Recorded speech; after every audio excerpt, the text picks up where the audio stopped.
کہ امام صاحب جو ہیں وہ کبھی بھی اجتہاد الخطا بھی نہیں کرتے، ان کی فہم و فراست اور ارادہ بھی کبھی خطا پر نہیں ہوتا، کبھی بھی وہ غلطی کر ہی نہیں سکتے. اور حضرت مولا المسلمین علی المرتضیٰ یہ سنیوں کے پیر ہیں، یہ تو ایسے شیعوں نے مال ماری ہوئی ہے کہ ہمارے ہیں سال کے بعد حسین کیا اور ہو گئے سارا سال. حضرت مولا کائنات علی المرتضیٰ رضی اللہ تبارک و تعالی عنہ کے بارے میں اب ان کی کتاب بحار الانوار ہے. میں ابھی اسکرین پر اس لیے نہیں دکھا سکتا، یہ اگر آپ کوشش کریں گے تو میں انشاءاللہ تعالیٰ یہ لیپ ٹاپ پر میں نے آن کیا ہوا ہے، یہ ذرا دیکھ سکتے ہیں بحار الانوار. اس کی یہ عبارت ہے. اب میں پڑھنے لگا ہوں، اس کے بعد انشاءاللہ تعالیٰ میں اس کو پیش بھی کر دوں گا، جو بھائی مجھ سے حوالہ چاہے گا میں پیش کر دوں گا. یعنی یہ جو حضرت مولا المسلمین حضرت علی المرتضیٰ کرم اللہ تعالیٰ وجہ الکریم علیہ السلام کو معصوم بھی مانتے ہیں اور ان کو گدھا بھی کہتے ہیں. اب لعنہ اللہ علی المذہب، ایسے مذہب پر لعنت ہے. ہمارے امام بریلوی کے شاہ نے کہا تھا کہ صرف ٹھہرے جس میں تعظیم حبیب اس برے مذہب پہ لعنت کیجیے، بلکہ جو کوئی بھی ایسا برا مذہب ہے اس سب پر لعنت کیجیے. اب دیکھو یہ ان کی کتاب بحار الانوار ہے، اس کے اندر انہوں نے کیا لکھا ہے ذرا یہ سماعت کیجیے. مشاہدین اکرام اور معززین سامعین اکرام کی بارگاہ میں پیش کرنا چاہتا ہوں.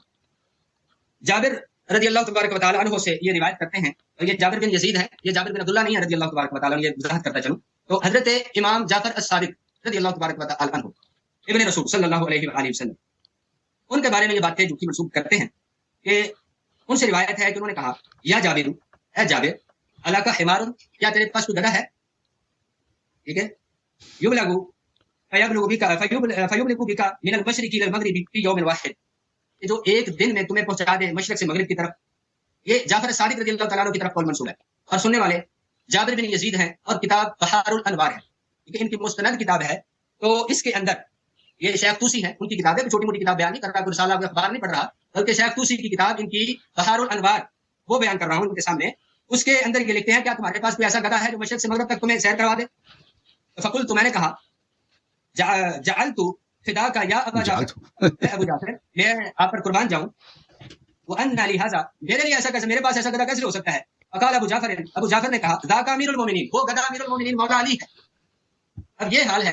سن لیں ایک دفعہ پھر کہتا ہوں کہ آپ کو سمجھ آ جائے، پھر جواب سے بھاگنا نہیں ہے.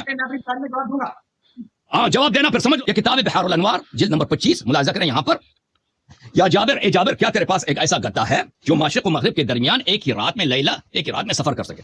میں نے عرض کیا کہ نہیں. جو التفتا، تو انہوں نے فرمایا انی لا اعرف رجلا بالمدینہ، میں ایک شخص کو مدینہ میں جانتا ہوں، لہو حمار، اس کے پاس ایک ایسی سواری ہے، اللہ تعالیٰ نے اس کو ایک ایسی غیبی سواری دی ہے، فیاتی المشرق والمغرب فی لیلہ، کہ وہ مشرق و مغرب میں ایک ہی رات میں سفر کر سکتا ہے، جیسے نبی صلی اللہ علیہ وسلم ایک ہی لمحے میں براق کے ساتھ انہوں نے آسمانوں تک سفر کیا. اور پھر صفحہ نمبر 380 میں یہ حدیث ملاحظہ کریں. یا جابر علک حمار یسیر بک فیبلغ بک من المشرق الى المغرب فی یوم واحد فقلت جعلت فداک. اس شخص کو عربی پڑھنا بھی نہیں ہے، اس نے خود کہا جعلت فداک. یہ اتنا ان پڑھ آدمی کس نے اس کو مفتی بنایا بھائی؟ یہ تو بچوں کی انسان مدرسہ جاتا ہے تو یہ بچوں والی باتیں کہ جعلت، یہ فعل مجہول ہے، یہ اس نے بولا جعلت. یہ نہایت نادانی ہے، یہ شخص گفتگو کے لائق نہیں، ان پڑھ آدمی. جعلت فداک یا ابا جعفر وانا لهذا، کہا میرے پاس ایسا نہیں ہے. فقال ذاك امیر المؤمنین علیہ السلام. پھر آگے سے نہیں پڑھا الم تسمع قول رسول اللہ صلی اللہ علیہ وسلم، کیا تو نے رسول صلی اللہ علیہ وسلم کا قول نہیں سنا؟ فی علی علیہ السلام کے متعلق واللہ لتبلغن الاسباب واللہ لتركبن السحاب. یا علی علیہ السلام اللہ تعالیٰ تجھے اسباب عطا فرمائے گا، اور یا علی علیہ السلام اللہ تعالیٰ تجھے سحاب پر، تجھے بادلوں کی سواری کرائے گا. تو یہ جو حدیث ہے اس کا آدھا حصہ اس نے پڑھ لیا. اور ذاکا سے کہتے ہیں وہ گدھا، ذاکا سے گدھا مراد نہیں ہے، وہ ذات جو مشرق و مغرب ایک لمحے میں سفر کر سکتا ہے، وہ امیر المؤمنین علیہ السلام ہے. کیونکہ رسول اللہ صلی اللہ علیہ وسلم نے ان کو کہا کہ اللہ تعالیٰ تجھے اسباب دے گا، اور اللہ تعالیٰ بادلوں کو تجھے سوار کرنے کا، جیسے سلیمان علیہ السلام بادلوں پہ سوار ہوتے تھے، یہ اللہ تعالیٰ آپ کو یہ اعجاز عطا فرمائے گا. اس نے آدھی روایت پڑھی ہے، کہتا ہے میرا مواد انٹرنیٹ، اس نے خود کہا انٹرنیٹ سے. تو یہ انٹرنیٹ سے اس نے کسی فورم سے کاپی کیا جہاں پہ جھوٹی روایات کو کاٹ کے پیش کیا جاتا ہے. اس میں یہ نہیں کہا علیہ السلام گدھے ہیں، نستجیر باللہ. یہ اس کی اپنی جہالت نادانی حدیث کو نہیں پڑھ سکتا، کہتا کہ حدیث میں یہ لکھا. اچھا میرے بارے میں اتنا مت سوچنا، دل میں آتا ہوں، سمجھ میں نہیں.